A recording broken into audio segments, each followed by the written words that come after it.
Good afternoon. Let me welcome you all at today's session on European Bauhaus.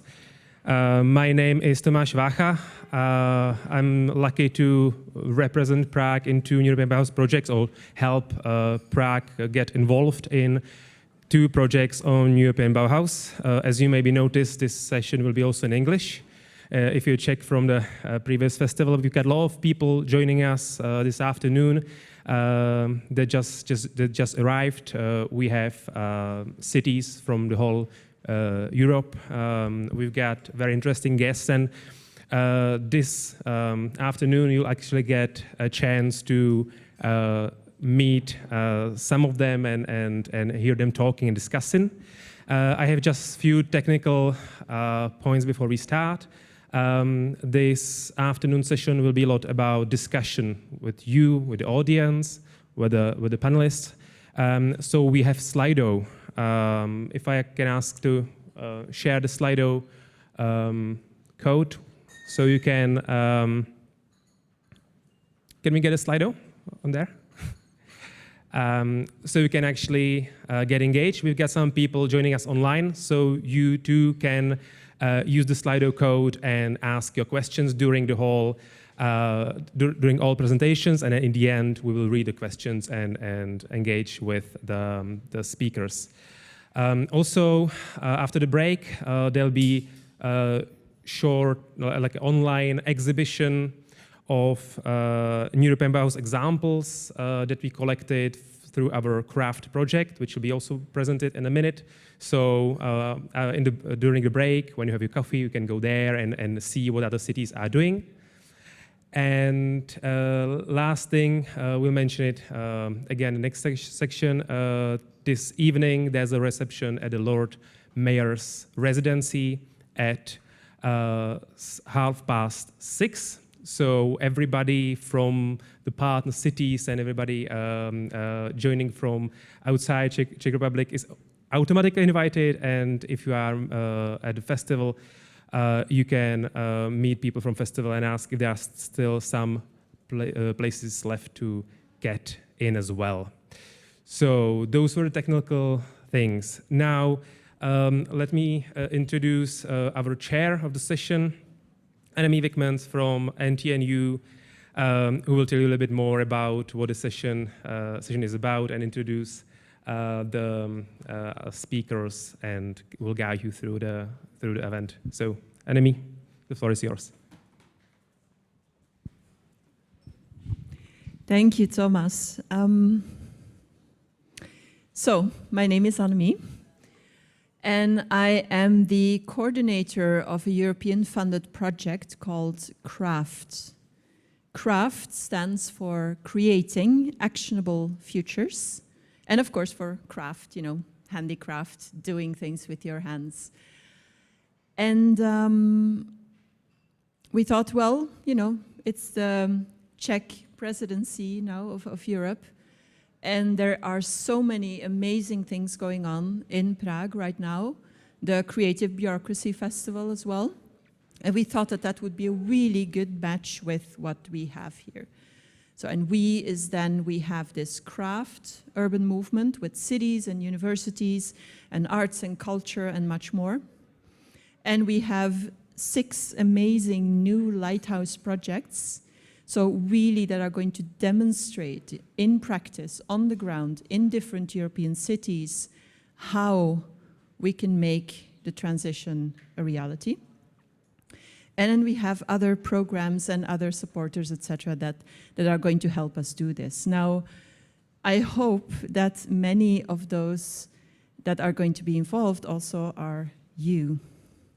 And I'm very aware, and we discuss it all the time, when we talk about the climate transition, you know, this transition to climate neutrality, it's very often negative. You know, you have to stop doing this, you can't heat your house as you want to, you can't drive a car, you can't do this, you have to reduce this, remove this, things are getting more expensive, you can't pay your energy bill, you can't pay your food bill. And of course that's very concerning. And in addition, our cities and communities might get flooded or we have heat waves, people are dying, you have landslides, you have giant mosquitoes coming into Europe and to which we are not accustomed. You know, you have a lot of things that are just so negative. Now, what we want to do with craft and with this new European Bauhaus Lighthouse projects is to show, to demonstrate on the ground that we think it's possible to have a positive future. That yes, we need to transform, but that transformation might be something good, something irresistible, something actionable, something we can actually do and get better, get out of it better at the end. Now, I would like you, I know you just had lunch, so it might be dangerous to ask you to close your eyes because everyone will just doze off. But if you could just for a second close your eyes, nothing bad is going to happen, I promise. So close your eyes and think that somehow today something happened in this room that is going to make that by 2030, Prague, every other city you come from, every other city in Europe, every community is going to make it, is going to make this climate transition. So it's going to become climate neutral. It's going to be somehow beat these negative effects of the climate that are going to come. And it's going to be not dangerous and scary and expensive, but it's going to be beautiful. And it's going to be together, you know, with your family and your friends. Everyone's going to be involved. And it's going to be, you know, more nature. There's going to be culture. You feel really that this is yours. So if you think about what your city then looks like, or your community, your environment, what is it what do you see around you? What do you do all day in such a future? What do you hear or don't hear? What do you smell? You know, is it a good one, or is there still something that's bugging you? And so if you just think about what that positive future could be like, and then think, well, what if we're trying to reach there? If we don't think too much about reducing and removing and no longer being able to do things, but if we rather think about that positive future, what is it you would want to do?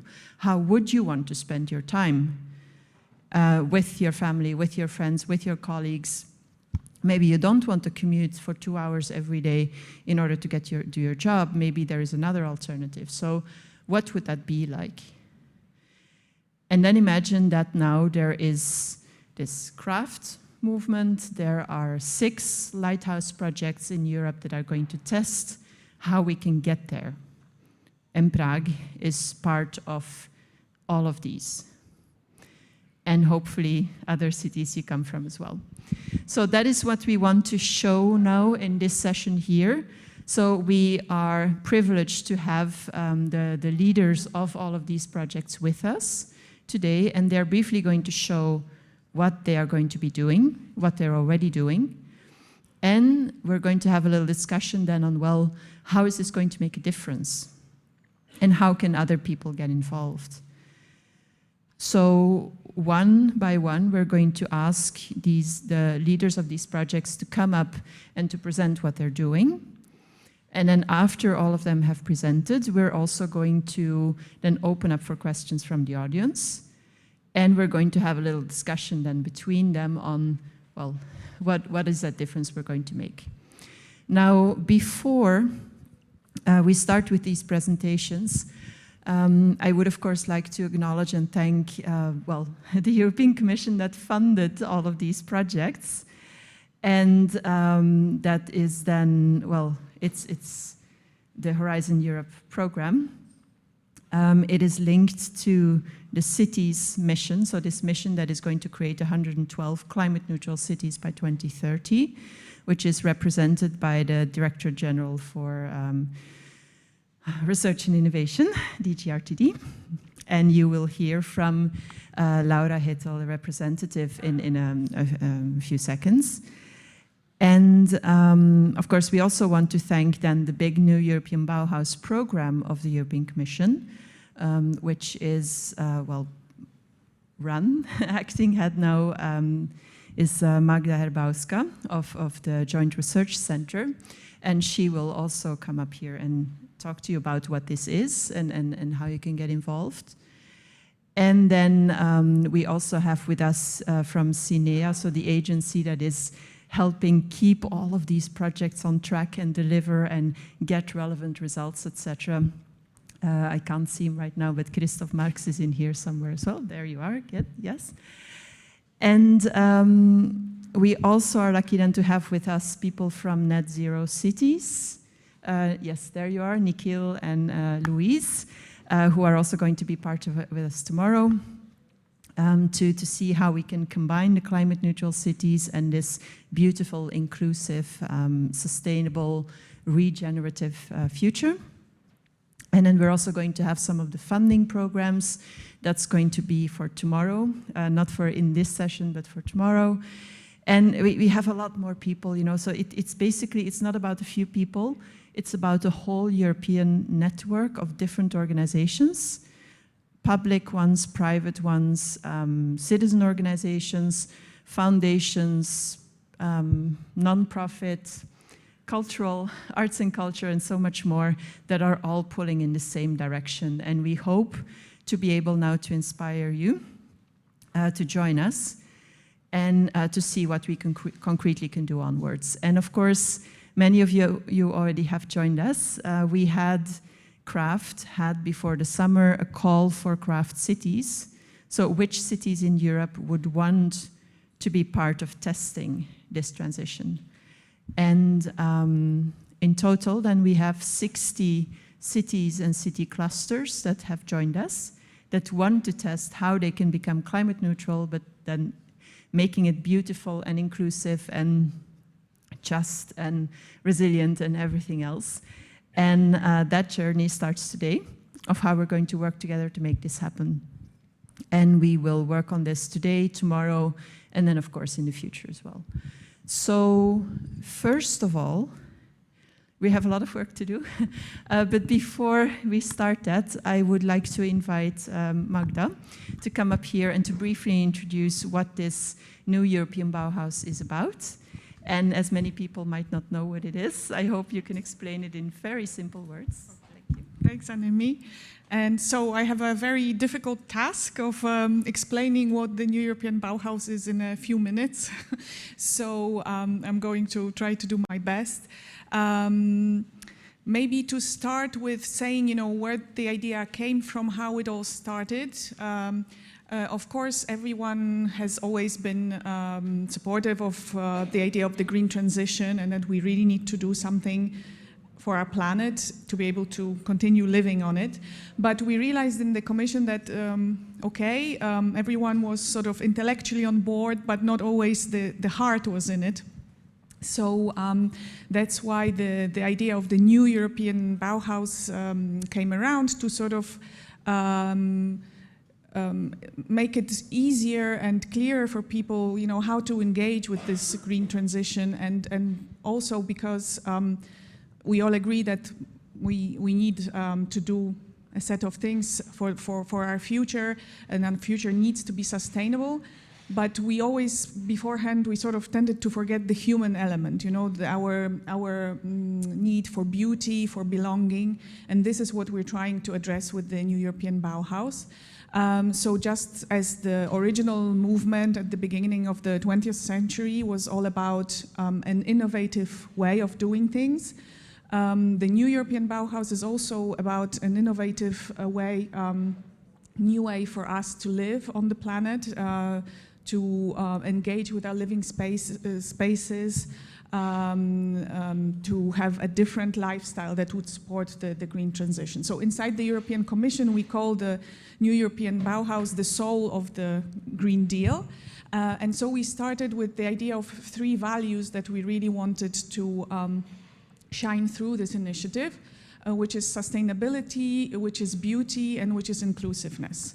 So everything that we do should not also be sustainable, but also be done together, engaging with everyone interested and everyone that is touched by any initiative, and also okay, beauty is a very subjective term, so beautiful, but it's not really about a subjective notion of beauty. It's about creating emotion, creating an emotional link to the space that you're in, that you live in, that you work in.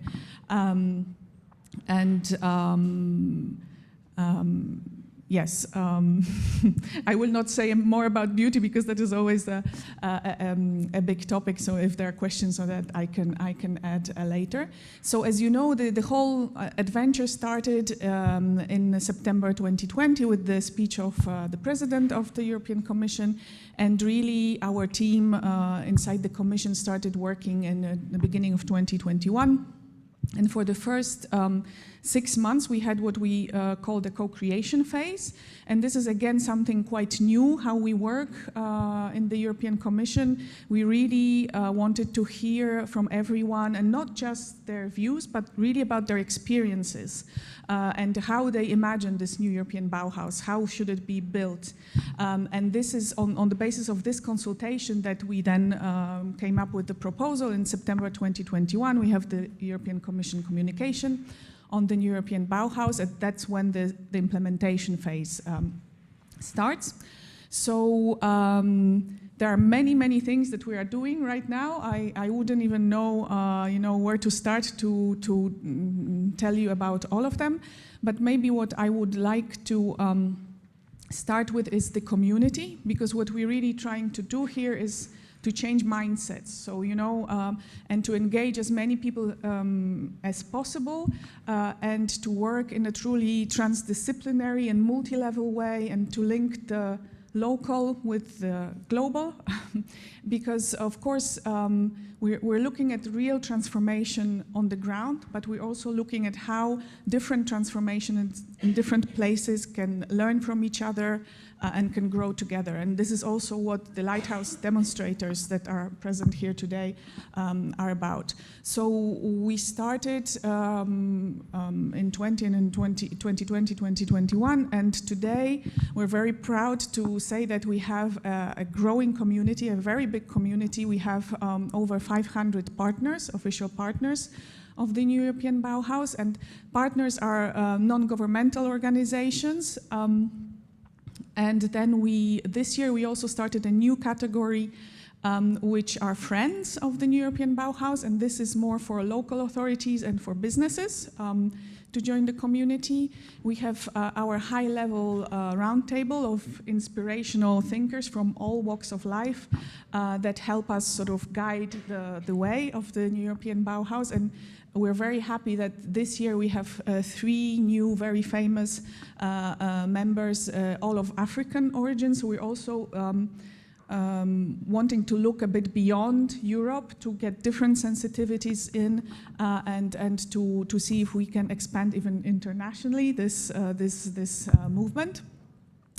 We have, of course, also our prize winners. As you might know, we have the New European Bauhaus prizes, which have been given now for 2 years. And next year, there will be a special theme of the prizes concentrating on education. So we are also welcoming these projects into the community. And now, slowly, the first winners of the various calls of interest are coming in. And again, this is the first batch of our Lighthouse demonstrators that are coming into the community now. And so how do we work in this community? So again, this year we launched what we call the NEB Lab. So this is really a space where people can come together from different parts of the community and can collaborate together on different projects. And we have already 5 projects that are led by the Commission and 3 projects that are community-led, and we have more community-led projects in the pipeline.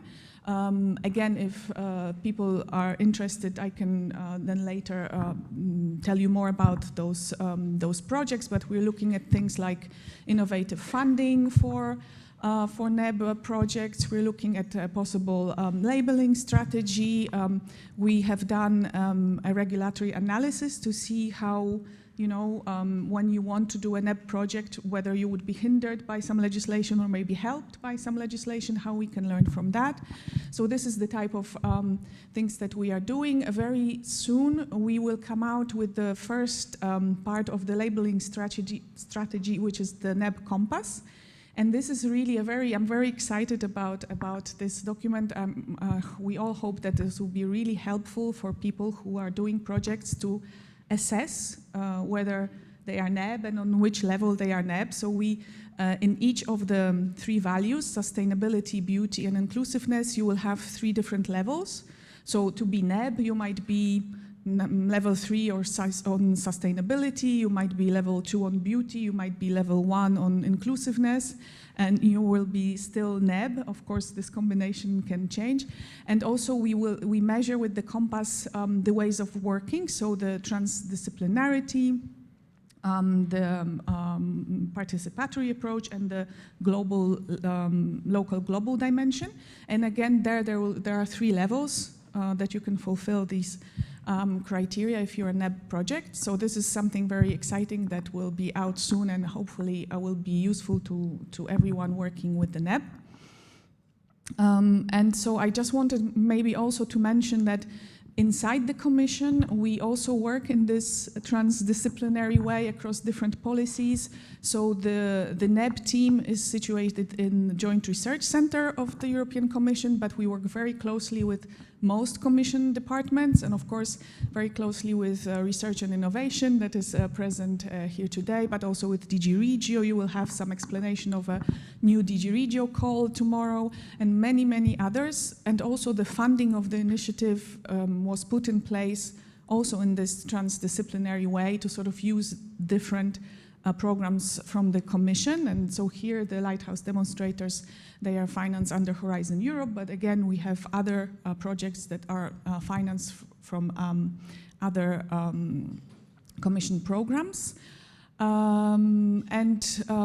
Maybe not to make it too long, I would just also say that we also try to be responsive to the world around us. So we currently also started to work on a project to help Ukraine.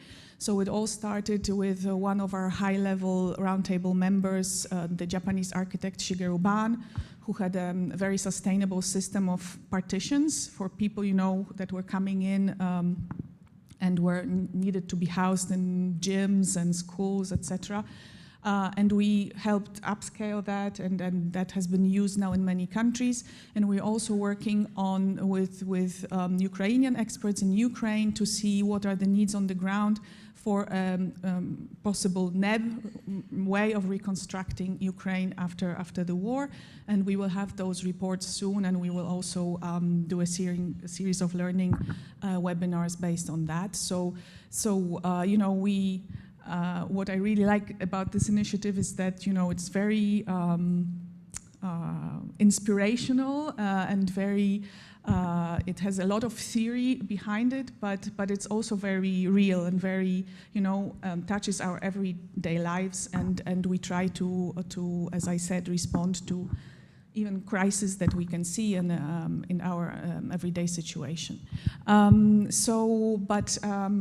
Today we are here to celebrate a new batch of a new part of our community, which are the Lighthouse Demonstrators, and I would just like to say that we are very excited in the Commission about this new group, because they are really the ones that will show concretely how the transformation, the NEB transformation on the ground happens. And you will see there are very different projects, but I think they all are inspired by the same, will to change reality and to change reality in also towns, municipalities, and this is why also we're very happy that they will be supported by the CRAFT project. So I think That would be from my side as a means of very short introduction, but of course if you have any questions about any particular part of what we do, I'll be happy to discuss with you even bilaterally here today. So thank you very much, and I pass on to the next speaker. I'm not sure who it is. Thank you. Now, before we give the word to Laura, I would want to check. Well, you've heard craft, many times, and we're going to repeat that word several times as well. You won't forget it. There's several of the craft partners, so the founding partners of craft in this room. Maybe you could stand up for a second. Come on, not all at once. Right. Good. So look around, if anyone has any questions, check with people. And then we also have several of the cities that then connected to craft. So the craft cities. Could you, I think you have to stand up again, yes? Where's the rest? There we are. Good.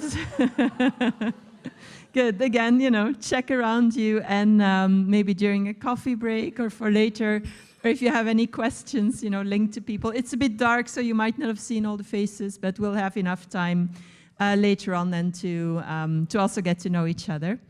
Now, we've also mentioned the city's mission a few times, and to explain a bit more and better than I can what this exactly is and what it means for you, we have Laura Hittel of the, DGRTD to explain this to us. Laura, please. Thank you so much, Anemi, and it's a pleasure to be here with you today. We've been at it since yesterday at noon, when we had a meeting with NEB Lighthouses that you will meet a bit later. I'm very glad to see that so many craft cities have managed to join us here in person. That is a discussion that we will have tomorrow for the entire day. So this event here is a little bit of a bridge between those two parts of the communities. The mission on climate neutral and smart cities. I think it's very fitting that today's event takes place against the background of COP27. If you open the news, you will see the talks are ongoing. As it's been tradition, since the last 3 editions, there will be one day dedicated to cities during the discussion. And that is no mistake. I think everywhere around the world, people acknowledge that the key to succeeding the climate transition is in the cities. There's different ways of thinking this. You can point to the cities as the source of the problem. It is true that 65% of emissions globally originate from cities. Or you can point to them as the solution to the problem, because this is where you would have the resources, the talent, the creativity to solve this problem. And so we introduced the mission approach based on the idea that we were investing a lot in cities.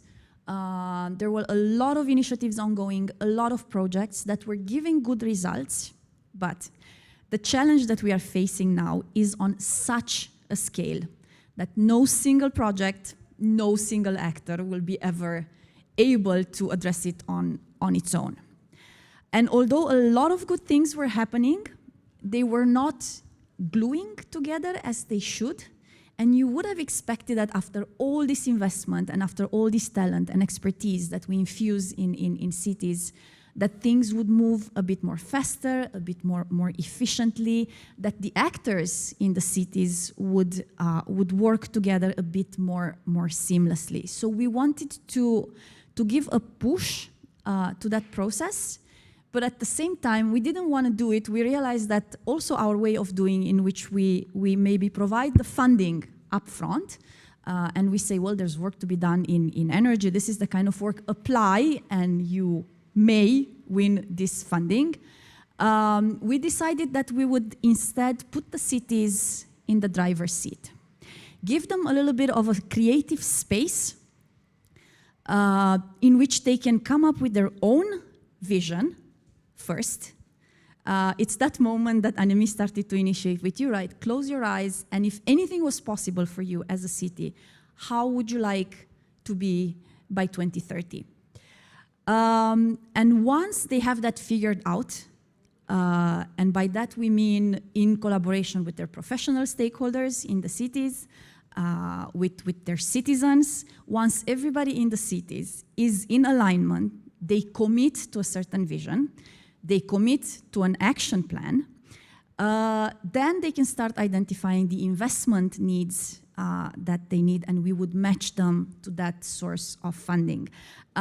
This process, which should take about until the end of next year, we would expect that the 112 cities under the mission would finalize this climate city contract process, we call it. So the efforts in which they joined forces to create this joint vision would finish by the end of next year.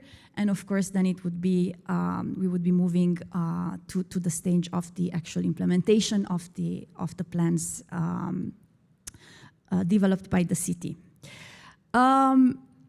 This will be a huge task.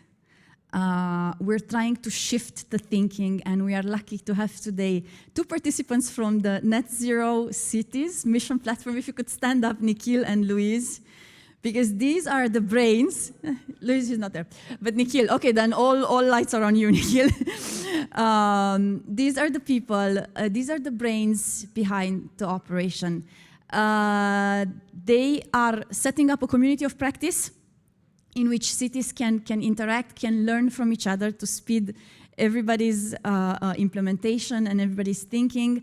They have city advisors that work directly with cities, and they really help us set the mission up at European level. But we also work on the understanding that each city's journey is going to be very unique. A city has already by its nature a starting point, right? It could be a big city, a small city, a coastal city, a mountain city, a Nordic city, right, closer to the Arctic, a southern city where you have not only to focus so much on mitigation, but you have to balance your thinking with the adaptation side, and so on. So in the end, what we will be left with will be a mosaic, let's say, of experiences from these mission cities that we help to, that they will influence the transition of all cities in Europe, and why not beyond the borders of the EU.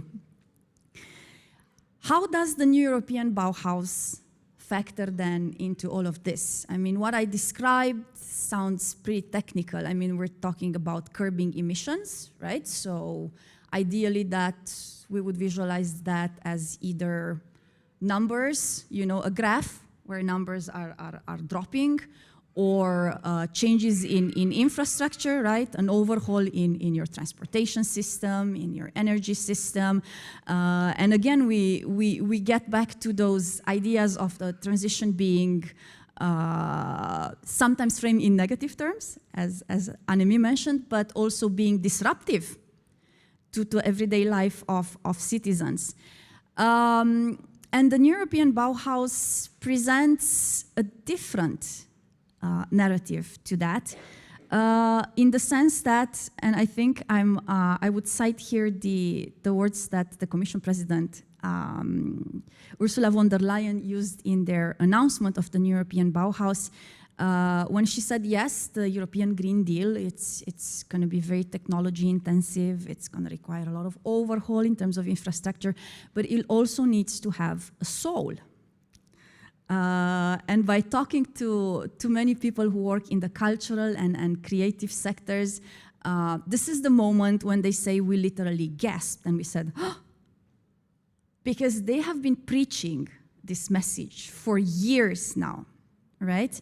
That to bring people on board, you need to have, first of all, a positive framing of the message. You need to show people that this will influence their daily life. From the moment you wake up and you walk outside and you step into your street, you take your children maybe to school, then you head to work, you have a drink after work with your friends, you return home and so on. Everything around you will be changed in a way that you, as a person, move around in the city that is more livable, more lovable, and more convenient for you as a person. We want these climate-neutral cities to be cities where everybody can lead happier and healthier lives. So there is indeed the monitoring part of the mission, in which, of course, we will be very careful in monitoring the climate emissions and so on. That is because we want to show progress. It's also because of the implementation. As somebody famously said, you cannot manage what you cannot measure. But then there is also this other part of co-benefits, right? You will get to experience less pollution, less noise, less congestion, better living environments, including for buildings, opportunities for more active lifestyle, more connected to your communities. I want to take you briefly through the list of partners and the main architects, let's say, of this transition, of this urban, green and smart urban movement that we envision for cities. I would mention first, again, the Net Zero Cities Mission Platform. If you are on your phone right now or your computer, you can just go to their website, netzerocities.eu. I promise you there is a wealth of information there.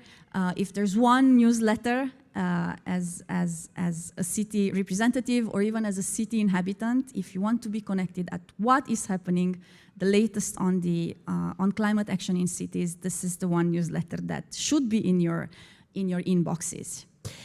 They will help us work individually with the 112 cities. Chances are that most of you live in one. We cover 12% of the EU population, so at least 1 in 10 people here, if not more, would be coming from a mission city. In addition to that, we also started these projects that will be presented to you later. One of them is Craft, an important one because it has indeed a European coverage, and it's if there is a brain of operations for the city's mission and the mission platform, I think Craft is the mastermind behind what does it mean to have a climate neutral city, that it's also inclusive, that it's also just, and that it's also beautiful to live in, and then the 6 European Bauhaus lighthouses that will be presented to you. An additional dimension that we add to this, we understand that while cities might have similar versions of what it means to be green and smart and inclusive and just, they operate in very distinct environments, and those are set by the policies and the funding, the regulations that are available at regional and national level. We are not omitting this dimension, and in fact, we will launch in each European country a so-called transition lab, in which we will try to focus the attention on cities. One of the feedbacks we are getting from cities is that it's not that the funding for doing urban transformations is missing. I mean, the money is there, but the expertise, right? The sheer HR power needed to apply for that funding and then manage that funding, it's what might be missing. So we will try to also bring the discussion at national level so cities can talk it over amongst themselves in their national language and speak about the things that act as barriers. So we will learn a lot from the cities and try to bring that then to the European conversation and try to change something into that environment. And last but not least, you saw from Magda's presentation that we are also trying to open the European Bauhaus to the world.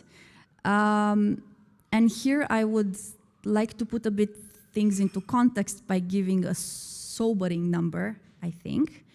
Let's imagine for a second that the European Green Deal is a success. We have become climate neutral. We will applaud. It will be wonderful. But the reality remains the following. As of today, the European Union accounts for under 9% of the greenhouse gas emissions in the world. So we can be at home wildly successful, right? But the climate crisis will not stop at the border. So we start with our cities, we involve the regions, we go for replication, right? We go to the national level, we try to tell each country, this is what it's missing. Cities would be able to accomplish more if only, and then we fill in those blanks and we try to do something about it in a very concrete way. We move at the European level, where we try to orchestrate things, but always keeping in mind the local dimension and the national dimension, and be very respectful of that. And then we have to join the global conversation, because otherwise all our efforts will still have failed. That being said, again, a very warm welcome to all of you who are here. Tomorrow we will have a chance to go into a more in-depth discussion as to how, the realities that you are seeing in your cities, how we could already link you to mission resources, to other sources of funding that deal specifically with this dimension of beautiful, sustainable together in your cities. We want to show you what it's possible when, even for a city that maybe doesn't have huge resources, right? It's in the beginner steps of the transition, and they want to start small. Of course, with the mission, we want to do an overhaul of a whole city in a few years. But you can start at it also at the other end. You can start with a street, you can start with a park, you can start with a school.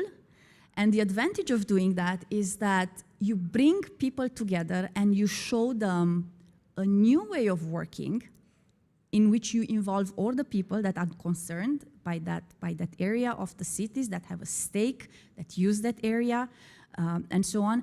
And you show them what is possible to do, from that very limited geographical area to expand that to the area of a full city. And you give people an appetite, saying, in fact, this green transition might actually be good for me, might be good for my children, for my family, and so on. So thank you very much. Please don't hesitate to come to me, to Magda, and to the Net Zero Cities. Is Louise back? No? Soon. But she will be there. Please come to us during the break. We would love to give you more details and to discuss how what we're doing under the cities mission, including for the European Bauhaus dimension and via Craft and the European Bauhaus lighthouses, applies to your particular situation and to your cities. So thank you very much. Yeah.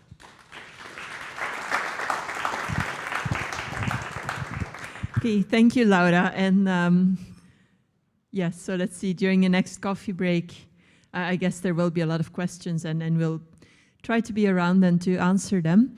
Now, without further ado, then we would like to present these new European Bauhaus Lighthouse projects. So these, 6 projects, well, in fact, we have 5 now that are going to present what they're already doing and what then could be an inspiration for other cities.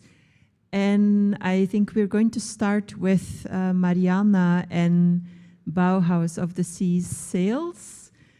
I don't know if I have to press a button or if someone, there it is. And I think you can use this also to move forward. So Mariana, the floor is yours. Sure. Thanks so much, Anne-Mi, and thank you, Laura and Magda, for the introductions. I just pressed this one, yeah. So that's me. I'm here as a representative and co-PI of the Bauhaus of the Seas project, which whose first step is really to become a lighthouse of the new European Bauhaus. We're super happy to be one of those. And I'm based at Técnico University in Lisbon. So the project Bauhaus of the Seas involves a number of cities, and within each city, clusters of academic, cultural, and municipal partners. So that's something that's quite important in our project. And we are looking at our most definite common space, which is the sea, bodies of water that vary from the lagoon to the river, to the seas, to the ocean. We are looking at bodies of water and how we may reimagine how we live in relation with them. So looking at the seas and its many challenges, not as an obstacle, not as something to fight against, but something to create in solidarity with. So this is a common condition. We are all coastal cities.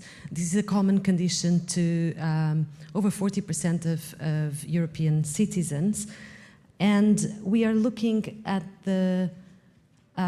we are addressing the complexity of the climate crisis that we are living in.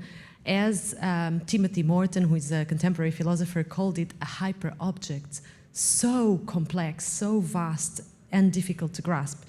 And so we were asked to present the challenges that we face, and so that's certainly one of them.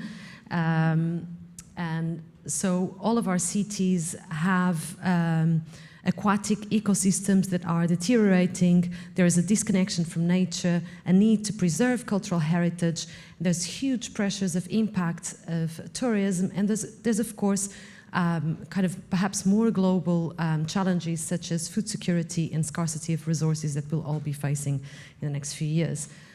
To address that, we believe in a key idea, which is that of decentering the human. So to think about how design will address ecosystems and not individual clients or places. So think about design, this new paradigm of design, which we call the more than human. Decentering the human is key to us.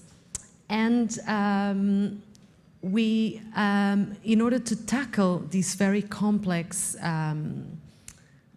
situation and difficulty that we're all facing with the climate crisis, we believe that we must do a project that is intergenerational. So thinking about gathering knowledge from older generations, but also caring about the rights of future generations. A project that is interspecies, that addresses the well-being not just of people, but also of the more than human world. And then a project that is interdisciplinary, so that gathers knowledges from across disciplines to do something together. To do this, we will deliver 7 lighthouse demonstrators that address a range of aquatic ecosystems, as I mentioned, from the lagoon to the river or the ocean. And with that, with the delivery of a little drop that is design-led in each of the cities, we hope to create ripple effects that will influence the future development of the cities with which we are collaborating. And with that, we hope to really bring forward an agenda that presents and celebrates design as an agent of care towards nature, with a more than human mindset in line with contemporary philosophies, and that we can prove this value of cooperation across generations, species, and disciplines as a means to create a sustainable future together. That's me. Thank you.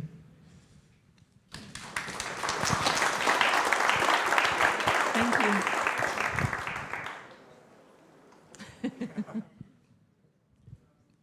Good. Thank you, Mariana. And after all the presentations, we'll call the speakers back so we can also ask some questions and get more information. Now, the next project, so we go from Portugal now to well, Denmark led. All of these projects, of course, cover the whole of Europe, but they are, let's say, the main seat of it is in different parts of Europe. And with this, then, I would like to ask Åse to come up and to present the DESIRE project, Designing an Irresistible Circular Society. And as you will see, so we will present 5 projects today, plus then a cross-cutting New European Bauhaus initiative. And all of them they have some of similar elements, but everyone is solving the challenges in different ways. So I think that's very interesting to hear. Also, this is your clicker, and this is your microphone. The floor is yours.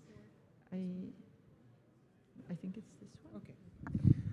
Thank you very much, Annemie, and welcome to DESIRE. We aim at designing an irresistible circular society.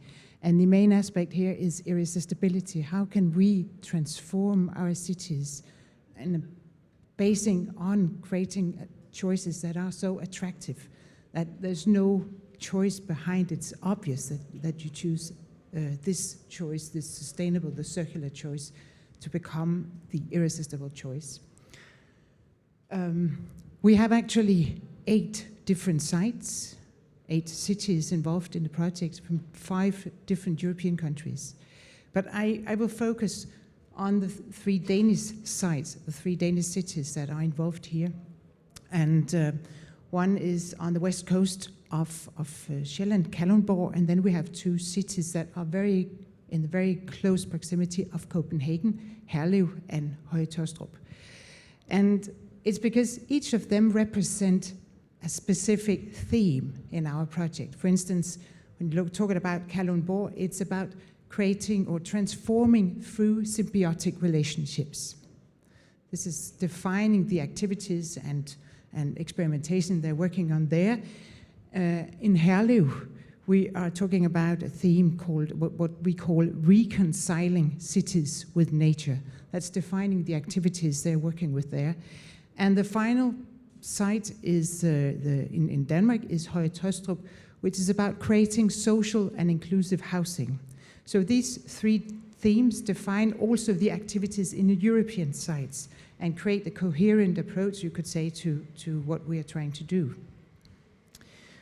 Here you see a picture of the 3 different sites, and as you see, they are completely different, and it's also where we sort of aim to work with a diversity of different sites, but aiming for the same objective, to create an irresistible circular society. And as you see, Herlev, the asphalt factory is just a completely empty ground, where something is going to happen. We have Gadehavegård, which is a social housing, a residential area. And then we have, on a bigger scale, a city, Kalundborg, which is a smaller city, as you saw on the map. And when we look into the challenges, I've just decided here in this specific context to close them or connect them with the cities that I'm going to speak about here. So when we're talking about asphalt, that was the place, the ground, the construction site. It's about how we can transform urban areas while respecting the being of place. And being of place is actually the keywords here. What are the essence? What are the characteristics of this place? What was there before? What is the history? What is there now? And what will it become? And use art and design, but specifically art and artists, to create to influence the new buildings there. Not to start building a house based on economic performance and economic measures and other measures that are combined with economy, but to include the art perspective, to include the respect for plants, animals living there, but also people going to live there, already living there. So when Marianne before spoke about more than human, we are speaking about multi-species perspectives that we want to address here by using art as the sort of interfering or intermediating approach to creating a new construction here. And Gade-Havegaard, that was the social housing perspective. And you know these projects in your own cities, I suppose, where you're creating social inclusive or renovating social housing. Here we want or Gade-Havegaard wants to transform or renovate the area, which is a bit deprived. You know, these old houses, you have the long, straight pathways. It's it's felt insecure by the people living there.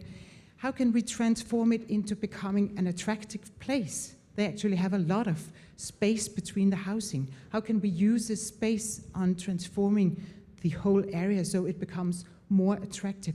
How can we be inspired by the old village perspective, the break down the barriers between the city and the nature, the land beyond the city?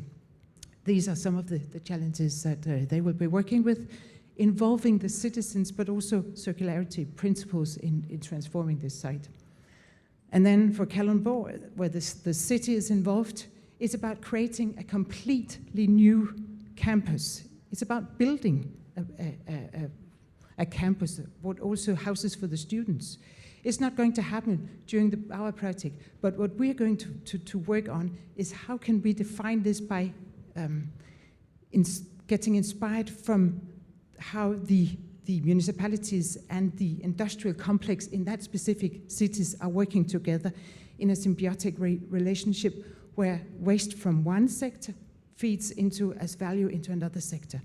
And in this, take this inspiration and feed it into how we define the new campus that are going to be built there by integrating art and design as a concrete perspective on this. It's quite fluffy, as you hear, but these are some of the main challenges that we have defined as part of our project and that we will be working on. And the goals, of course, they are connected very closely with the different challenges and problems they're working with in each site. And when we're talking about asphalt, they are going to see how can we use perspective of multi-species or the more than human perspective in creating a new way of transforming urban areas.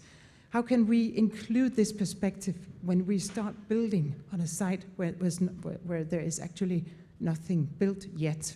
And how can we really rebalance the land use and to accommodate resource generation and biodiversity? So it's about connecting the dots between the different elements that are there and the space, the specific space, and to create something new that is respectful to that. And in Gade-Havegaard, it's how can we involve citizens in transforming this place into something which is very attractive, while also reconcile this place with the city, or with the nature, sorry. And then for Kalundborg, what are the questions, what are the answers, what are the approaches that we're going to invest in when we are creating a complete new area, new campus, new houses for students in a city that is already functioning, that already has a lot of educational institutions, well-functioning industries, also the local authorities. What are the perspective that we can add to this city and urban environment that already functions and that is new and create or adds to the ambition to create a climate neutral city? So this is, as I said, quite fluffy. But what we would do in practical is define some principles that, and also identify different tools that we will be working with in each of these sites, not just the 3 of them that I've mentioned here, but also the other 5 sites, and experiment about transforming, how does a multi-species perspective, for instance, look like on a very concrete level? How are we going to do it? And then try through different tools and perspective to really experiment at a local level, collect the learnings, extract the learnings, and transform them into other experiments at other sites. So our main ambition for the project is really to create a learning platform and create the basis for exchange experiences and the learnings that each of these sites at a very local level will have, these experiences that they will have, and then to give the opportunities for others also to learn from what has been going on in the different sites we are working with. So it's, well, we know that we're not going to create, or that we're not going to design an irresistible circular society in 2 years. But we are testing something during 2 years, and then feed this into a much bigger, much larger, and more deep-going initiative that will last for more years. This is the first sort of scratch in the surface to see what works if we try to do something completely different. So, thank you.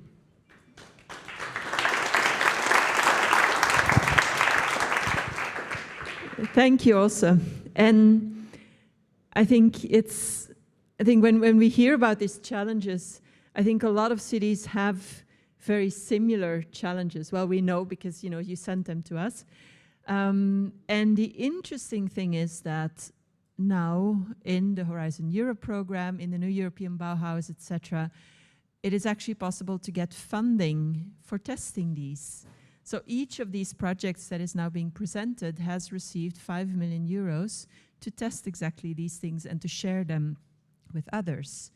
And I think that's a new thing. So a lot of cities, a lot of us have been doing this for a longer time, but we're trying to just do it on the ground, and then you can get money for the technical things, but not for the social or the nature-based or something else. And now it is possible to find funding for testing these new approaches. So we hope also during the next few days, and then of course the next couple of years, that we can help you to find this funding to test it also locally in your city. Now, one of the other projects, the next project that's going to be presented is NEB Star, New European Bauhaus Stavanger in Norway. It has different cities involved, also Utrecht from the Netherlands and Prague here, our host. And in order to present this is then the city coordinator from the city of Stavanger, Christine. Christine, the floor is yours, and here's your clicker. Thank you, Annemie, and thank you for inviting us here. We're really pleased and honored to be one of the 5 or 6 lighthouse projects. It was a dream we had last autumn, and we had a vision of what we wanted to do, and now we're here. So I'm really looking forward in 3 years' time what we achieved, all of us, working together. So today, just a quick brief about the project. It's called NEB Star, New European Bauhaus Stavanger.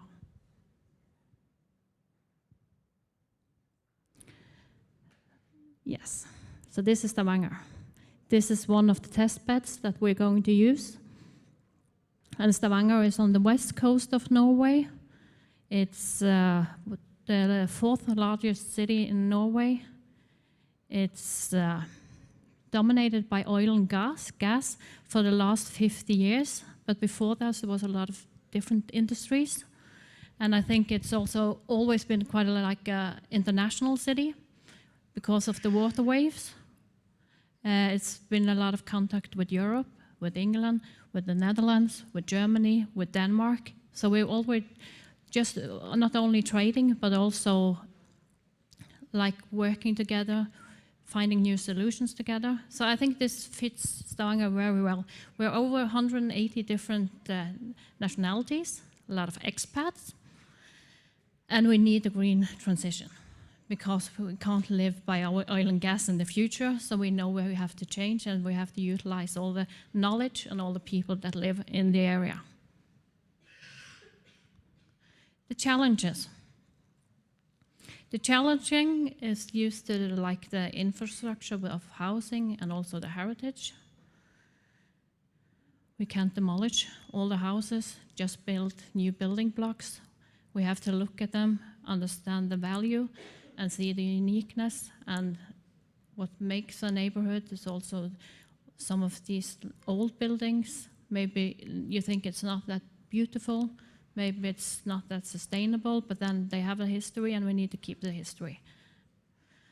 And the climate changes also need to be addressed. Also the risk, the preservation, and the resilience. And the third challenge is the social challenges. And I think that's one of the things that we have. I'm come from the Smart City department, and we've been working a lot with technology and also about the environmental issues, but we thought for the last couple of years that we need to change. We need to involve the people, we need to include everyone, we have to do a just transition, and I think this project is really great because it involves all of it. So social inclusion, I think there's quite a lot, and especially after the pandemic. So we need to be really, really aware that we get all people on board and they feel welcome. And the last one is the economic and territorial changes linked to the green transition. And there's already a lot of things happening, a lot of good initiatives, and we just need to bring people together and speed it if we're going to reach the goal to 2030. And I'm actually one of the 10% in this audience, and one of the plus 12 for the net zero cities. So that's quite good. So then we can use this project as a booster for the net zero mission. And then it's the gold.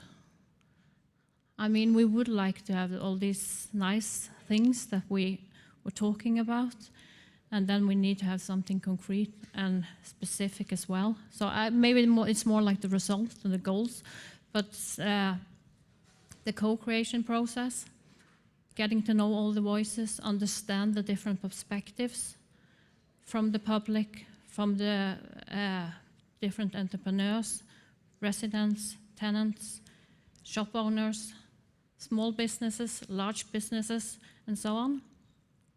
We're going to have an executive plan for implementation of the NEB Star. We're going to have a portfolio, policy strategies, tools, and other things. And also we are working together with the private sector, so we hope and we know that we will get like 15 to 20 million additional euros money to make this happen, in addition to the €5 we got for the project. And also we want to do a detailed roadmap for a full-scale implementation. And not at least, we would like to work together with Prague, this beautiful city. I was walking this morning around Prague, and we're going to use that as a test bed together with Utrecht as well. So that was a short presentation of the NEB Star project. Thank you.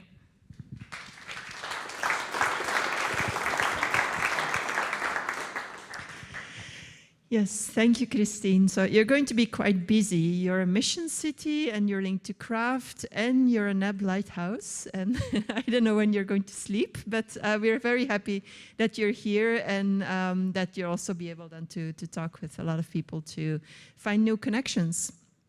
And of course, that's also true then for the next projects, which will be presented by Sylvia.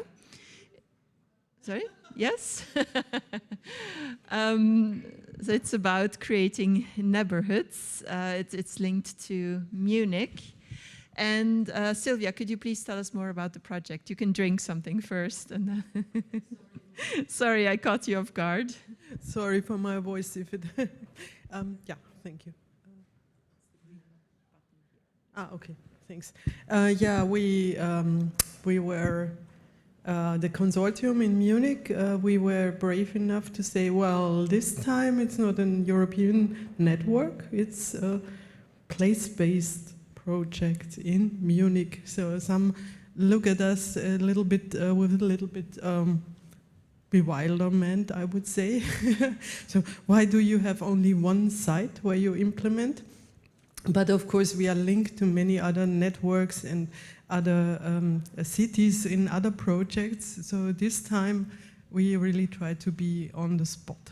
And the spot, well, creating neighborhoods together, we thought that is a very nice wording for what we are doing. We have a huge neighborhood, and You will see it in a moment, and our approach is to create it together into something that you can, you would recognize as part of the new European Bauhaus movement. So another reason why we dared to choose only one spot, huge spot in Munich, was that we thought this is an area that is not so unique. There are many places in Munich and around the world where you have a 70s development that looks a little bit different. In some places it might have huger challenges than in Munich. As you know, Munich is a wealthy city, and even the worst, the less advantaged places in Munich, they are quite well off compared to other areas.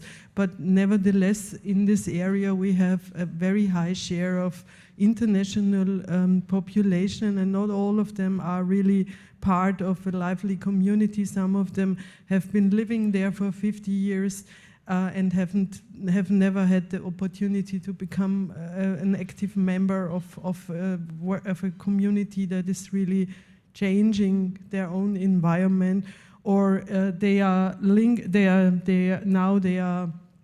at home in a flat that is not barrier free, because some of the buildings, or many of the buildings that are built there, they have an elevator, but it doesn't stop at the right level. Yeah, so these are some of the challenges, and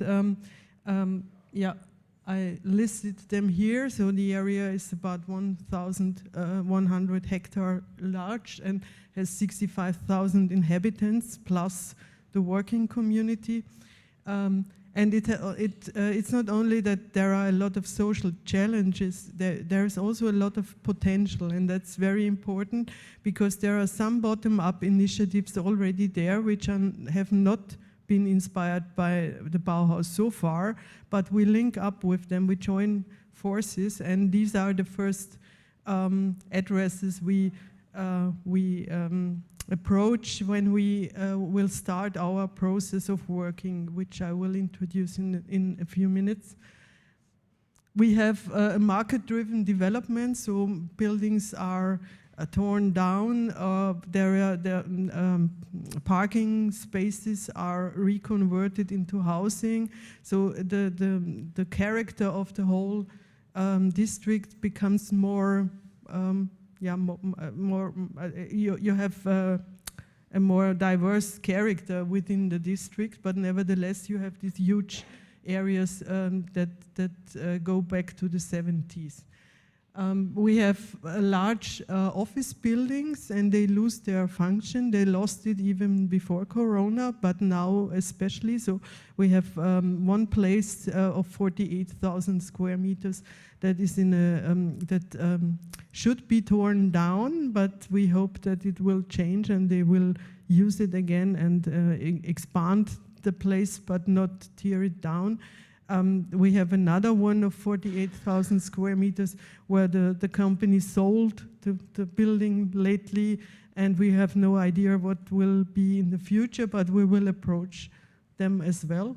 We are working together with the Technical University of Munich, and they have, for instance, they have a new cluster on sustainable real estate. So they try to establish a long-term dialogue with real estate developers to change the approaches. There are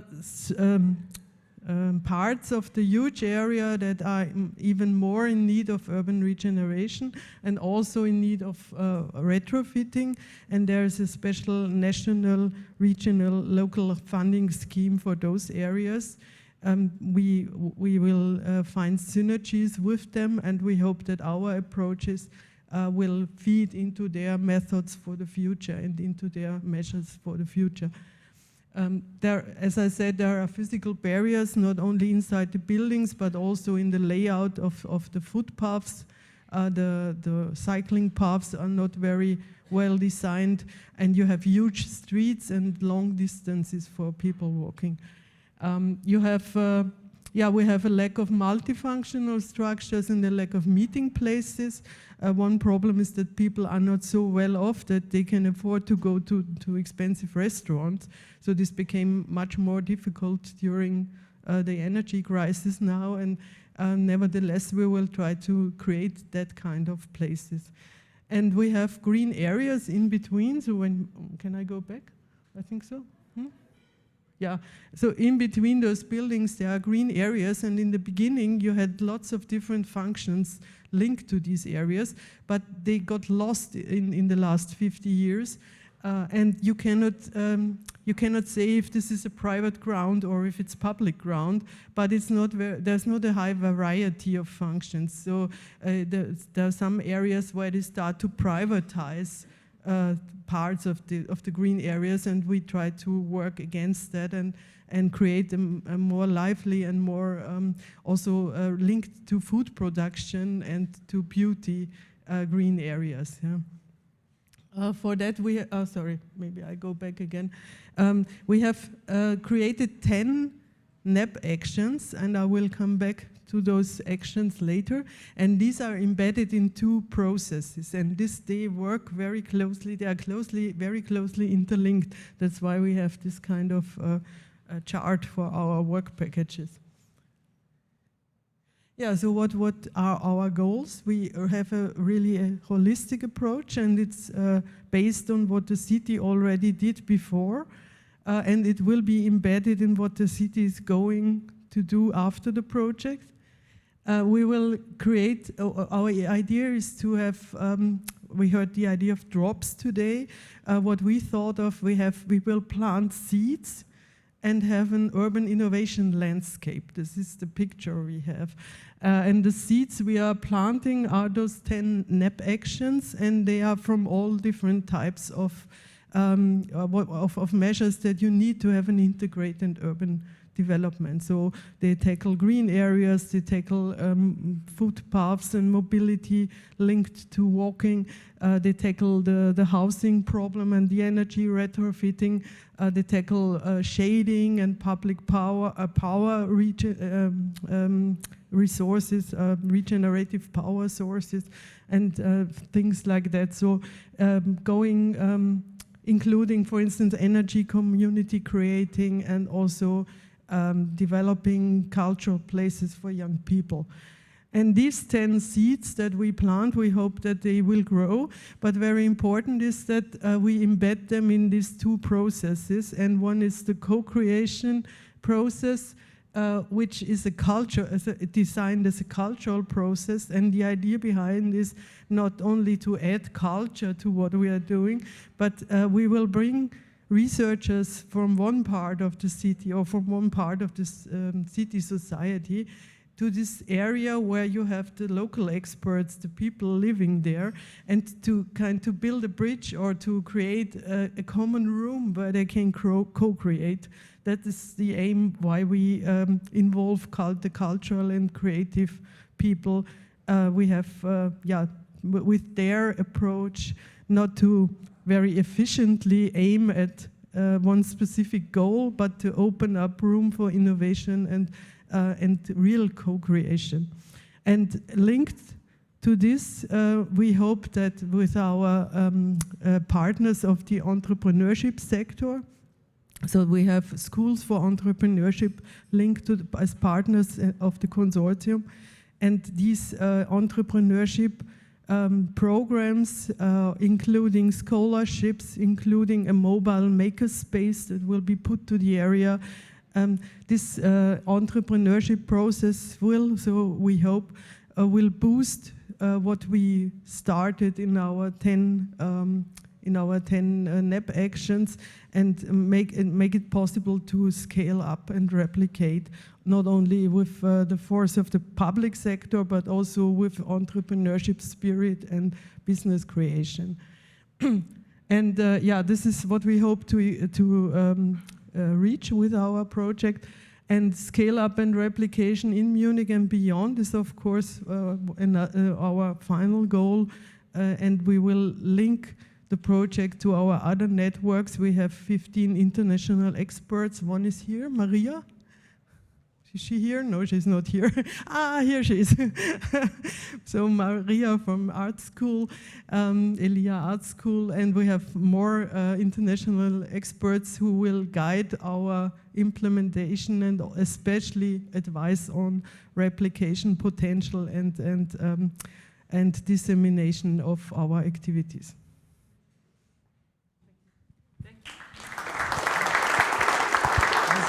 Too long. Yeah, maybe you can put that there. Give me the clicker. Thank you. And Maria also happens to be a part of the craft, so, you know, circle is complete. Good. So then the next presentation, now I'm as curious as you to see what comes next. So I'm just checking the screen, which one. The next one, Natalia Vera. This is not a NEB Lighthouse project. This is an initiative by the KICS, Knowledge and Innovation Communities, that have, you know, joined forces and created a cross-cutting new European Bauhaus initiative. And we're going to hear more about what has already been done, because they've been working on this for a while. And again, how you can connect with it. So Natalia, the floor is yours.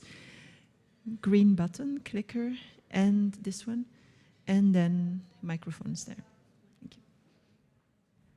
Okay, thank you. So just as an intro, I work for Climate Kick, so I'm colleague of Nikhil and the soon coming Luis. Just to say that there's an immediate connection with craft, because Nikhil and Luis belong to the Net Zero Cities team, and I belong to the EIT Community European Bauhaus team. So we've been working already for 2 years, and we have the mandate and budget, very important, to work for the next 3 years with the European Bauhaus. And we are a group of KICS, knowledge and innovation communities, that belong to the EIT.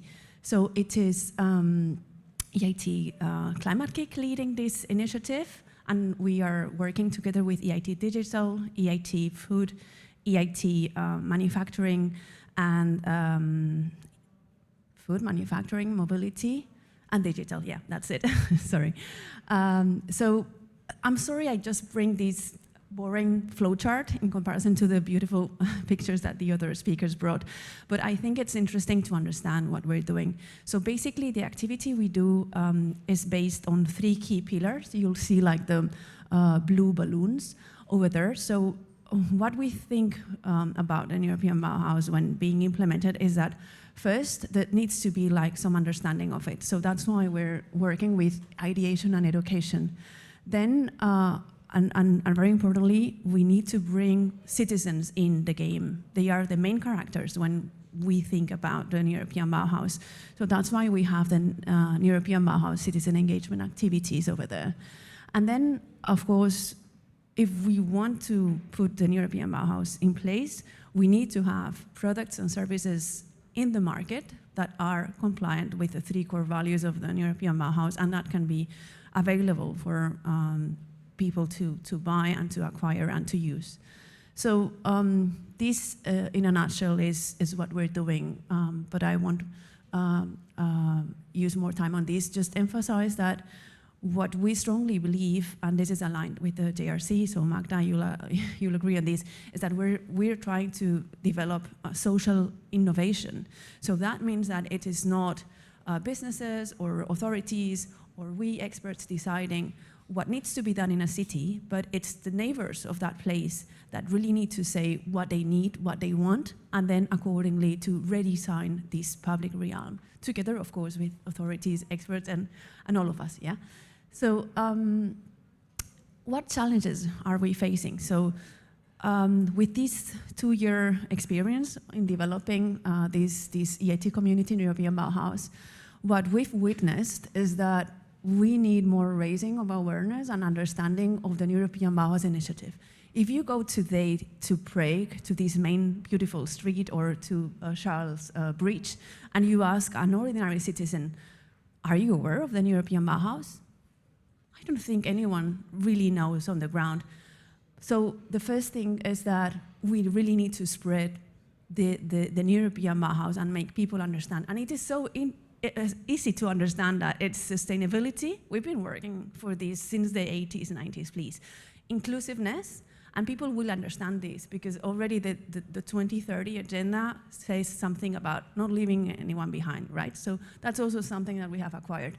And then for the first time, and to me this is the special European footprint, it is aesthetics, beauty, design beyond functionality, right? And this is what makes us really special. So first thing would be to spread better than European Bauhaus. Second, and Magda, aesthetics. Okay, I've been asked, but what is beautiful? What is aesthetics? Is it so subjective? Yeah, it is, and honestly speaking, we are learning by doing.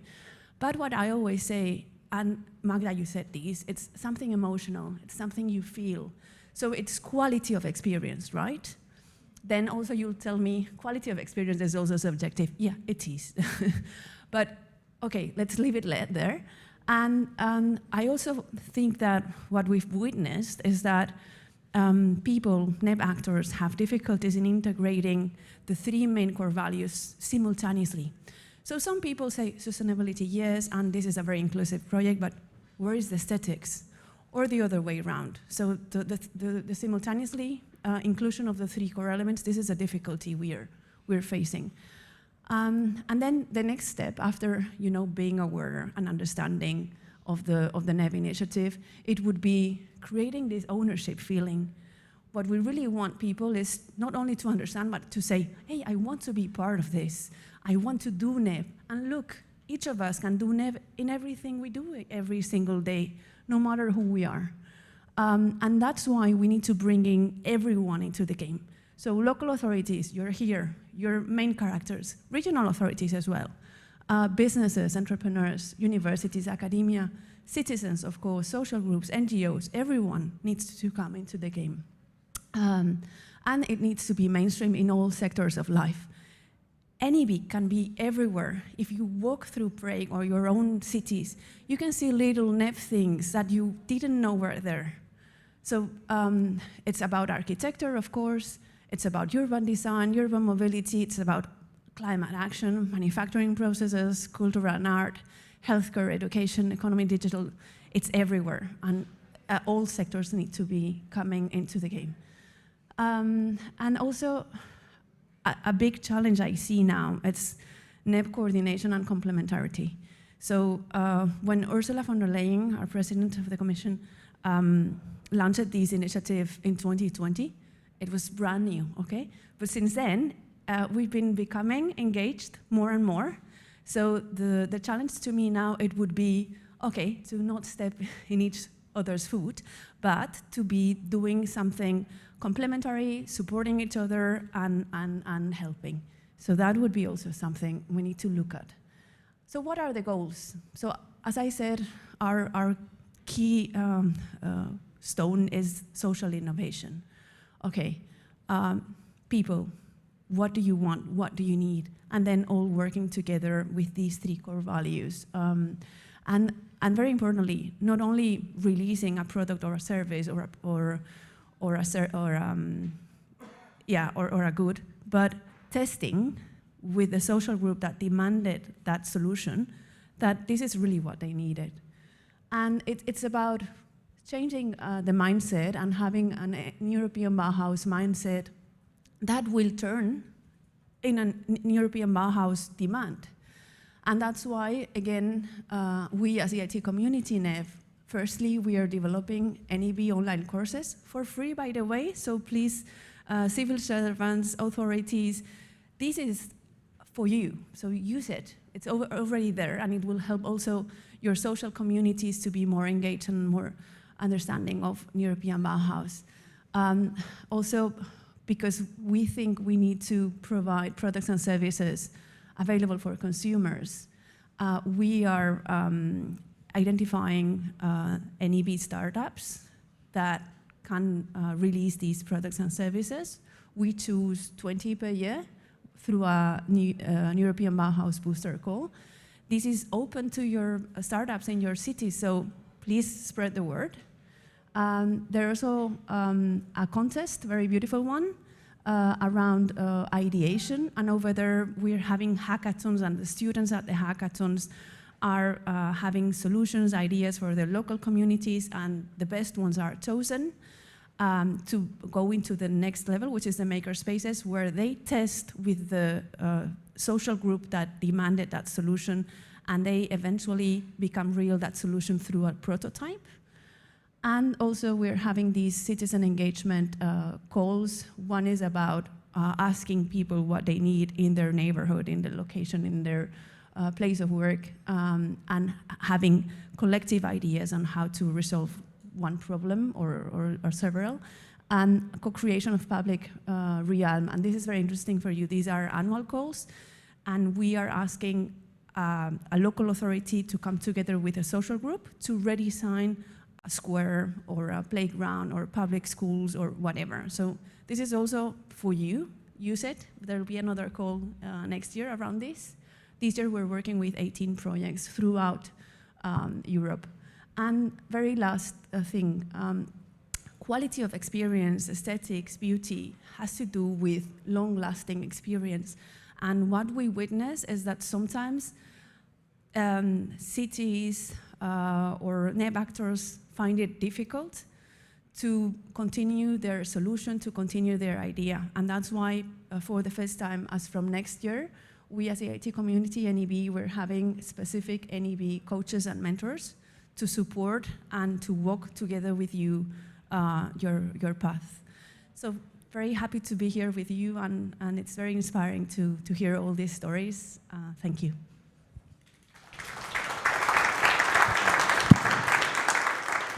Thank you, Natalia. Then the last project that we're going to present, and I'm just gathering microphones and stuff here. It's the, Lighthouse project number 5. Unfortunately, the 6th one could not make it due to illness. But number 5 here is going to be presented by Alessia. You can already take the clicker and this one. And a lot of people, yes, have talked about, it's about emotion and it's about experience. And you're actually literally going to talk about hearts and hands. And so we're very excited to hear what that's about. Thank you. Thank you, Animi. Hello, everyone. It's a pleasure to be here. I'm sorry, I don't know. It's the wrong presentation.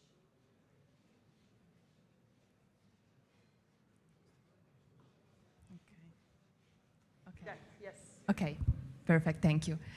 So it's a pleasure to be here, and today here I represent Rina Consulting, which is an engineering consultancy company in Italy, and I'm here as the coordinator of this European project, which name is Eyes, Heart, Hands Urban Revolution Project, and those eyes, hearts, hands are the pillars and really important words of this project, and that's the project philosophy, let's say. So this project is one of the 6 projects regarding a new European Bauhaus, and it is a 3 years project, so it will last until 2025. And about this project is quite a big project made by 35 partners, and we have 7 lighthouses in this project, in which we can say that the aim of this project will be to develop a methodology for co-design and implement the urban revolution action within our cities. So a methodology will be developed, and it will be applied in 7 different lighthouse cities within 7 different countries. And those countries will be Denmark, Greece, Belgium, Portugal, Turkey, Hungary, and finally Italy. So the important, let's say that the really important aspect of this project is that we have 7 different cities within 7 different countries which experience different social, economic, cultural background. So it will be really important to see how this methodology will apply and to different contexts and what will be the results. So as I was saying, well, the challenge will be to understand how to renovate, how to create this co-design approach for renovating our urban spaces according to the key principles, which are eyes, hearts, and hands. Of course, eyes stands for the beauty part of urban renovation, but that's not just the beauty part, because it's not just about building to build nice urban environment. It is also about to bring culture and to bring arts within our cities, and moreover to try to renew our districts, also considering the local aspects, so the cultural heritage that is present in our cities and which is an important aspect that we need to preserve within our cities. And the second principles in which it's the word hearts, and these words relates to we want to promote the urban revolution, to promote urban renovation, trying to reduce energy poverty, so trying to reduce inequalities. And we will then, in those 7 different municipalities, we will try to implement actions that will try to reduce in different ways. The different lighthouse will experience different ways of trying to reduce energy poverty and inequalities within the project. And an example might be to implement energy communities. For example, energy communities are a way to empower citizens that can get aware of how they consume energy, but not just how they consume energy, but also how they can produce energy, and of course to involve them more in this project, in the energy transition path. And of course to raise their interest in the energy and climate change, topic, let's say. And finally, the word hands is, it's related to this co-design, to activities, to the idea of including citizens and stakeholders within the project, and not just including them as, let's say, with a passive role, but including them in an active role. We want them to be part of the co-design, and there will be different level of involvement and engagement of the citizens and the other key important stakeholders, but we want to empower them, and in the final stage we want that this citizen and stakeholder will be the one who will have the power to, who will have to take the final decision on the action that will be implemented in this district where they are living. And another challenge will be to develop this holistic methodology that will include different aspects. So it will include financial aspects, social aspects, and technical aspects, and best practices. So about the goals, as I was saying, the main goal will be to develop this holistic methodology for co-design, so for urban regeneration, which will have to consider which will have to valorize the local context in which the different lighthouses and cities will be, in which are set. And one of the major goals will be to engage, as I was saying, private, so key stakeholders, governmental stakeholders, private, industrial, and so on, and also citizen in this co-design and decision-making process approach. And we will then implement, as I was saying, different point of view, and from the financial point of view, it's really important also to understand how to finance those implementation, because renew our cities is a difficult task also from the financial point of view, and in this regard, this project will analyze different ways and strategies to try to couple traditional financial schemes with innovative financial scheme, and trying to design which is the best finance method to, again, finance these activities. And Then also social analysis will be performed, and all those different analyses will be implemented in one tool, which will be the design and decision support tool for cities and municipalities, which will help in the decision-making process, and which will be an online tool that will be tested in, that will represent the methodology, will include the results of the methodology developed, and that will be implemented in the 7 lighthouse districts at the beginning, and then that will be implemented in other 60 cities by the end of the project that will apply these and will start to use this tool for designing their cities. And of course, another objective is to support the new European Bauhaus and the EU mission principles and implementation within the project. So that was all, and thank you so much.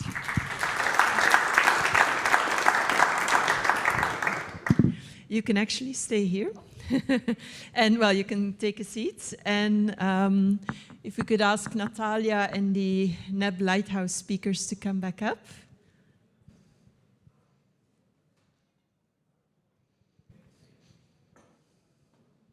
And take a seat. So surely there are some questions in the audience, and either here or online. Would anyone like to ask anything to the projects that have been presented? And is there anyone to help me to give around the microphone, or otherwise I just, well, I think there was someone here, there, and then there. Hello. First of all, thank you very much for your work you've been doing and for a lot of inspiration you were given. I would like to ask about social challenges. I don't know if I can ask somebody particularly, but I think it can be for all of you, and some of you can answer.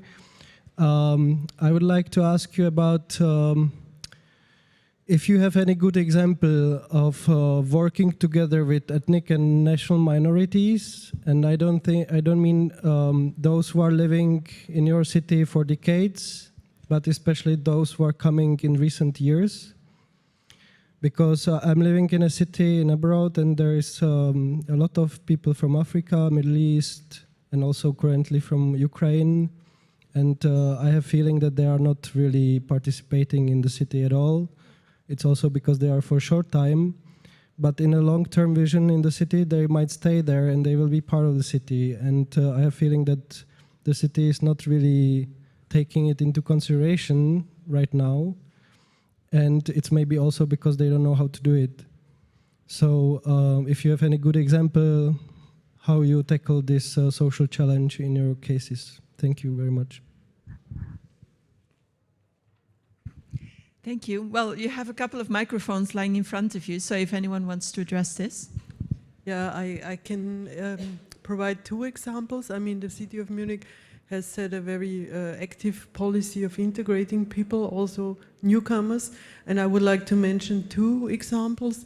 One you can find in the database of the first new European Bauhaus prizes. It was not awarded, was not even shortlisted, but for me it was is one of the outstanding examples what you can do in terms of NEB and including newcomers. It's called Bellevue di Monaco. And it's a building from the 50s that should have been torn down, but a local, even before the Bauhaus idea was born, a local collective of architects and other people decided that it shouldn't be torn down. It belonged to one of the city, to the city or to the city housing companies, and they started renovating. They as disguised as apes, so huge apes. They went in. There's a video online. You can find it, and finally the city changed the decision. And it was retrofitted, and it's in the middle of the city, so in the ring road of around the city center at one corner.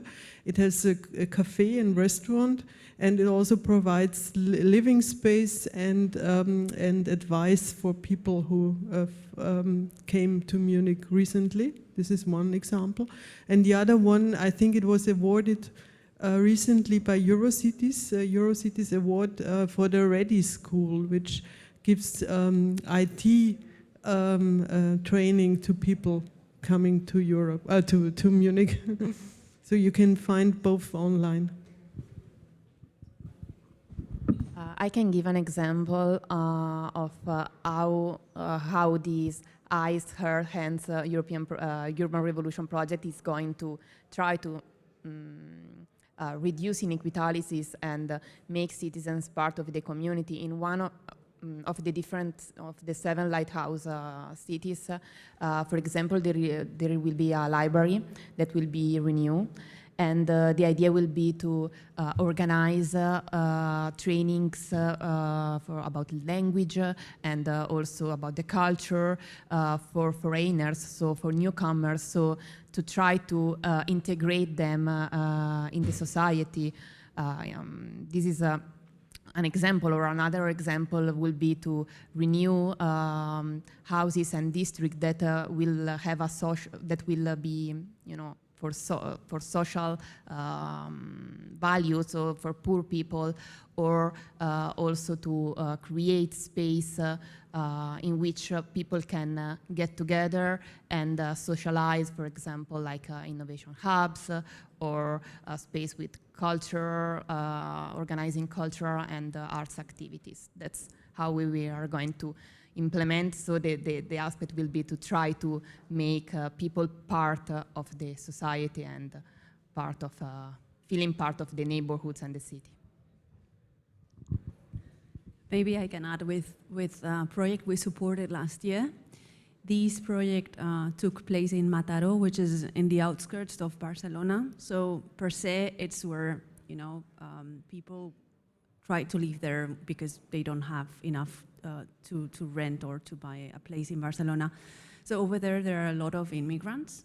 And we supported this project around energy communities because we thought energy is one of the key topics. And I must say it was a very challenging project because it was about teaching these immigrant communities how to create their own energy communities. And honestly, they were not very interested initially in the topic because they could not see how far that could take. But the project was very smart because they engaged them through a more cultural common ground, which is food. So basically, they organized a couple of meetings, one with a barbecue and the other one with a paella, yeah, very Spanish thing. And after that gathering, meeting with the food, with the culture, with the exchanges, they gave some guidance around energy communities and how that could help them. Because of course these people have difficulties in keeping their homes warm in the winter and cold in the summer. And the project is available at our website. Okay. Hi, thank you for, it's a really crucial, important question. I think in our case, the way that we are implementing the project is that it's driven by a very thorough co-design process, which begins with the creation of what we are calling a multi-species assembly.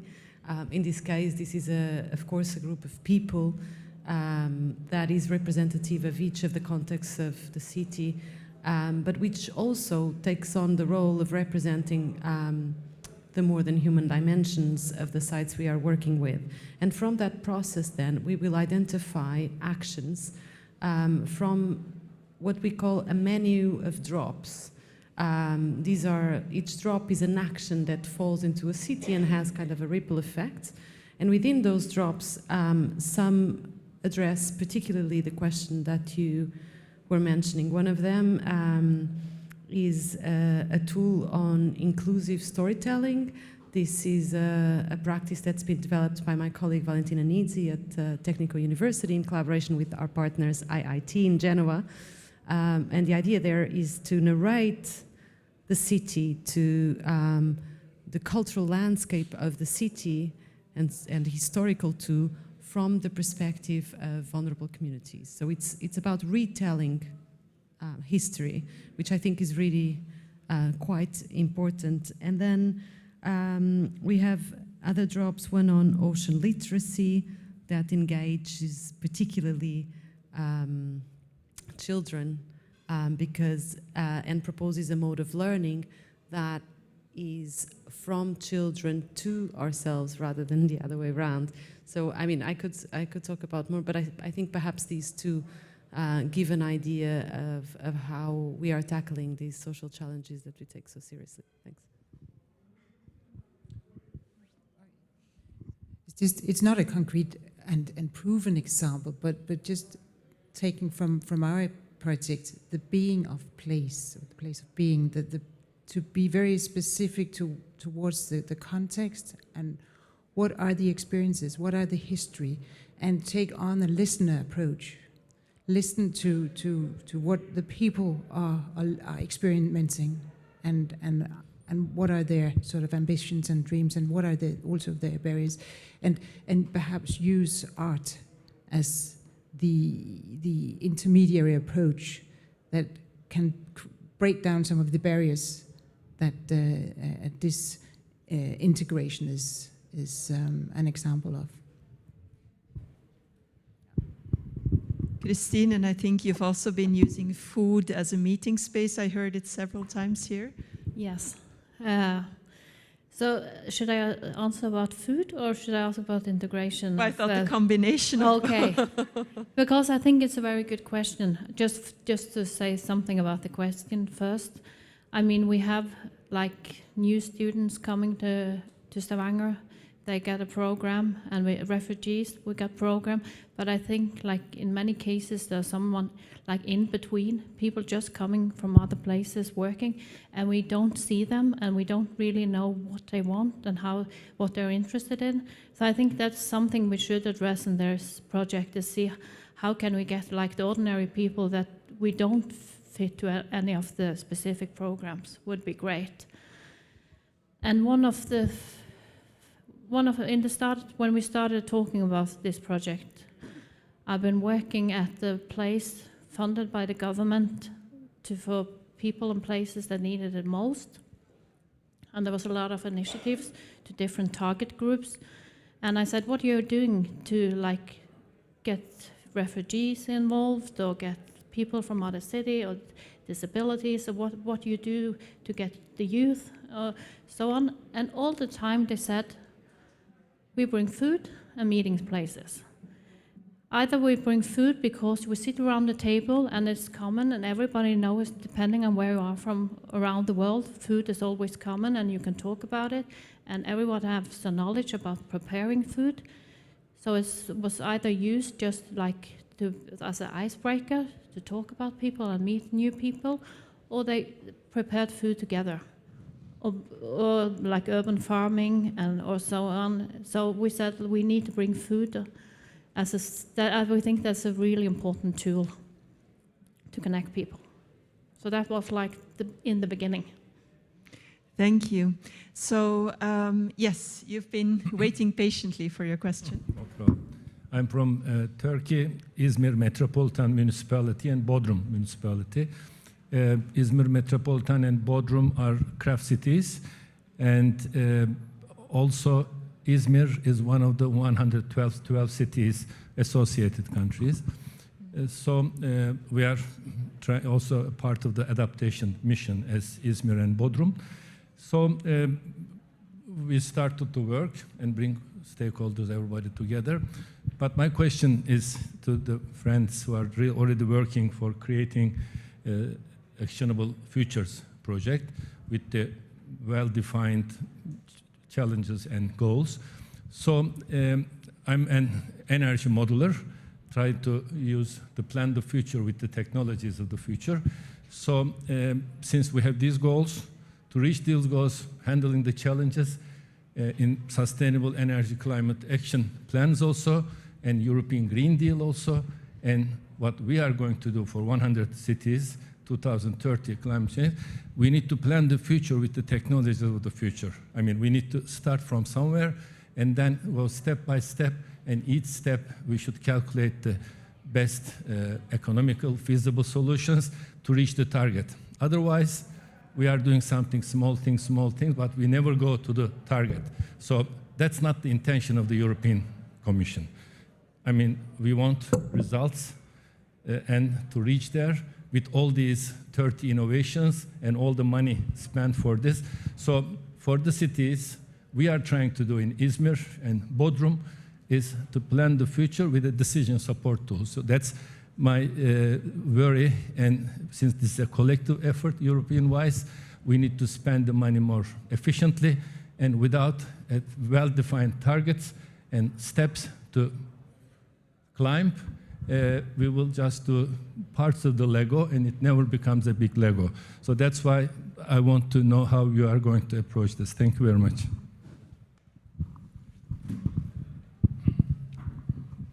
Does anyone have any immediate? Sure. I think you're right. It's important to have this, of course, to have a clear goal, have also define the challenges and also the technological part of it included. But I also think that this is more about all the more soft spots, and what is important is to how can we use this soft approach that these projects are taking? How do they add to all the technical stuff? Because that's out there, and there are lots of other projects also looking into how to create climate neutral cities in the future by a more technological driven approach.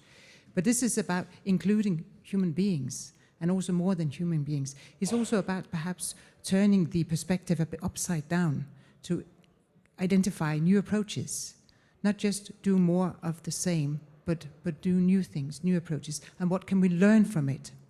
And in our case, it's really a 2-year project where we test, experiment, and see what works. And then our ambition is to not just scale out, but also to scale deep, because we see perhaps there are potentials in taking this approach in this specific context.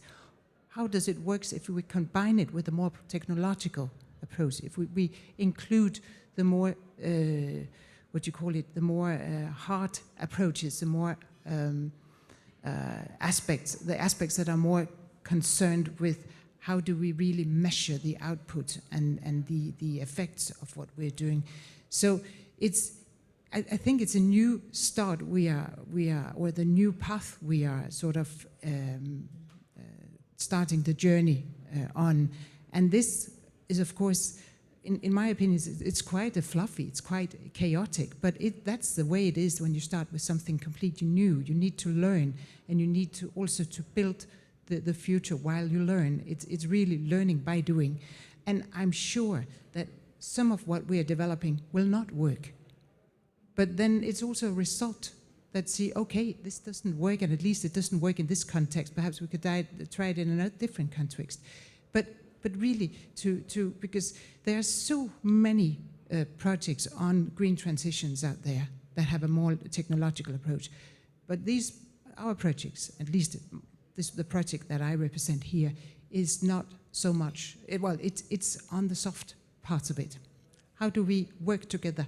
How do we see the beauty in what we are doing? How can we add a different approach to the way forward? We have a common ambition, all of us, but we have different approaches. Yes, maybe a last comment, and then we will close. Just a small comment.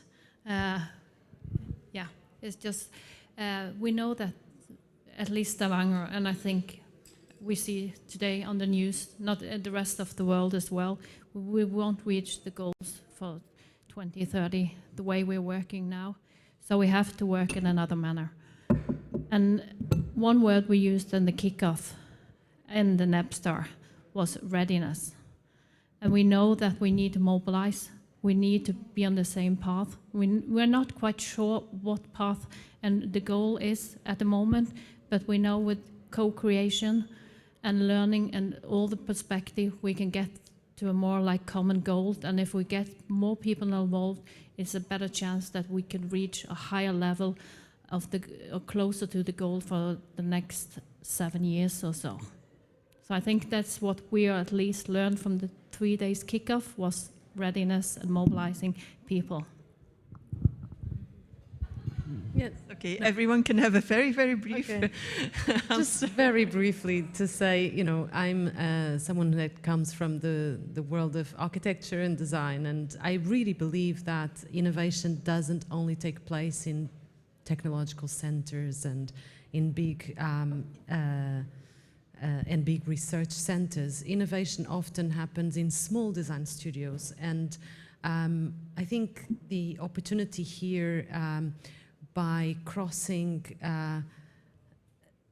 all of these projects with the cultural sector is really to experiment what it might be, to take those small, radical experiments outside of the studio, outside of the museum walls, into the public sphere, to intersect with people's everyday life, and see how it grows.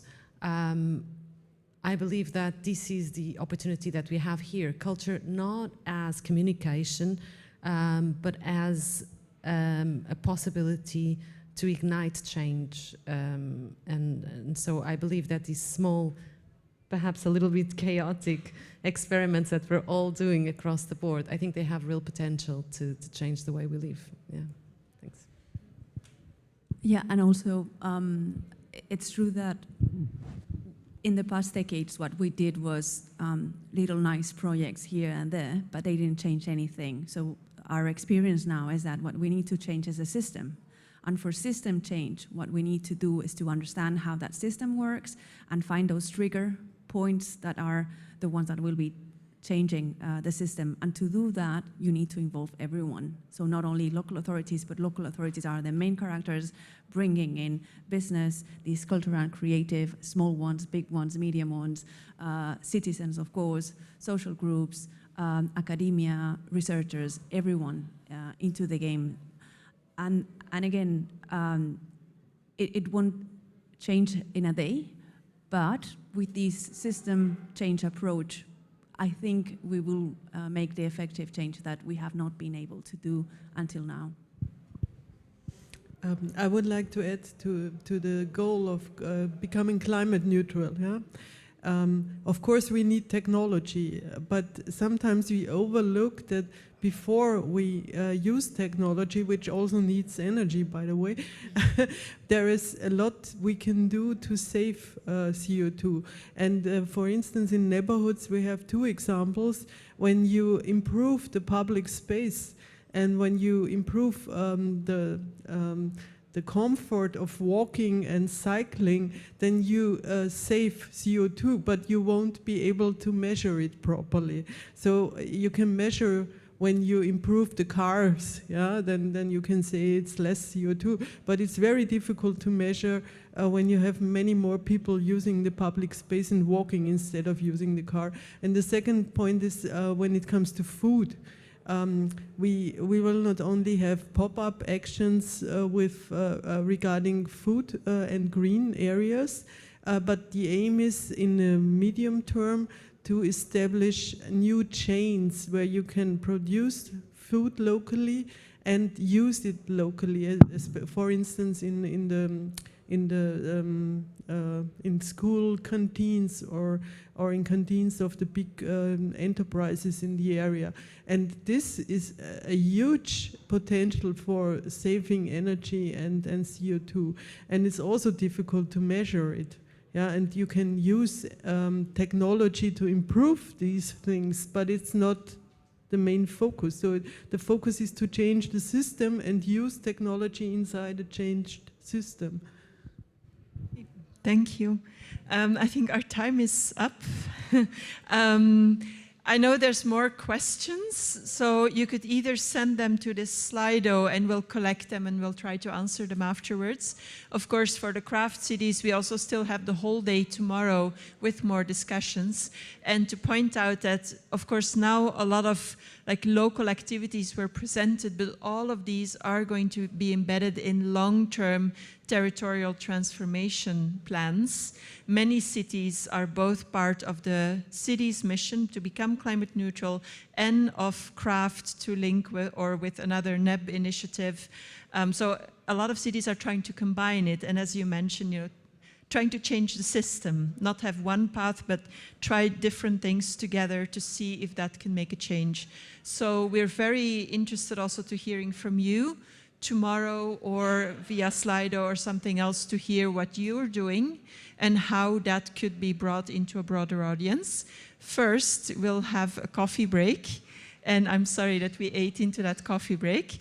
And by the way, this is Thomas. Thomas and Clara and their team have been organizing all of this, have been running around, as you surely have seen, to make this all happen. So also please, a big thank you to Thomas and his team.